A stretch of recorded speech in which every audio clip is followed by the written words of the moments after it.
Okay, అందరికి welcome my channel. So video వచ్చినప్పటికి ఏంటంటే బీటెక్లో ఫిజిక్స్ సంబంధించిన వేవ్ ఆప్టిక్స్ లెసన్ నుంచి 8 క్వశ్చన్స్ చాలా ఇంపార్టెంట్ అనమాట. సో ఓకే, అందులో ఫస్ట్ క్వశ్చన్ ఏంటి? Newton rings. Next interference of light, superposition of waves, thin films, difference between Fraunhofer and Fresnel diffraction, Nicole prism, power of grating, difference between polarisation and అన్పాలరైజ్డ్ light అనమాట. So okay, మీరు 8 questions జాగ్రత్తగా చదువుకున్నట్లయితే మీరు ఎగ్జామ్లో 2 questions attempt చేయగలుగుతారు ఈజీగా. So okay, మీకు ఎగ్జామ్లో 4 questions ఇస్తారు యూనిట్ నుంచి.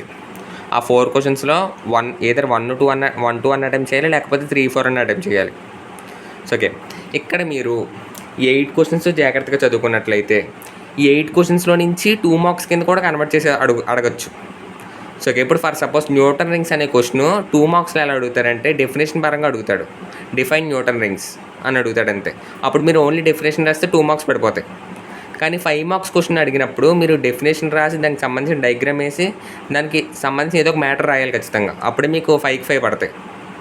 లేదంటే 2 or 3 మార్క్సే వేస్తాడు. సో ఓకే, ఇప్పుడు ఫర్ సపోజ్ నికోల్ ప్రిజం అనే క్వశ్చన్ చూసాం. ఎక్స్ప్లెయిన్ అబౌట్ నికోల్ ప్రిజం అనే క్వశ్చన్ 10 మార్క్స్కి అడిగితే 2 మార్క్స్కి ఎలా అడుగుతాడు? డిఫైన్ అబౌట్ నికోల్ ప్రిజం అని. డిఫైన్ అంటే ఓన్లీ మీరు డెఫినేషన్ రాస్తే సరిపోతుంది. సో ఓకే, సో అలా అనమాట. ఇప్పుడు సూపర్ పొజిషన్ ఆఫ్ వేవ్స్ ఉంది. ఈ క్వశ్చన్ మీకు 2 మార్క్స్కైనా అడగచ్చు, లేకపోతే 5 మార్క్స్కైనా అడగచ్చు, చెప్పలేం. సో ఓకే, మీరు ఇలా జాగ్రత్తగా 8 క్వశ్చన్స్ పర్ఫెక్ట్గా చదువుకున్నట్లయితే మీరు 2 మార్క్స్ కూడా ఈజీగా అటెంప్ట్ చేయగలుగుతారు. మీకు 5 మార్క్స్ పరంగా చూసుకున్నట్లయితే ఈజీగానే అడుగుతాడు. 2 మార్క్స్ పరంగా చూసుకున్నట్లయితే మిమ్మల్ని కన్ఫ్యూజ్ చేసి అడుగుతాడు. సో ఓకే, ఈ ఆన్సర్లో నుంచి ఫర్ సపోజ్ థిన్ ఫిలిం అనే ఆన్సర్లో నుంచి దానికి ఏదో క్వశ్చన్ కింద కన్వర్ట్ చేసి అడుగుతాడు. అలా మిమ్మల్ని కన్ఫ్యూజ్ చేసి అడుగుతాడు అనమాట.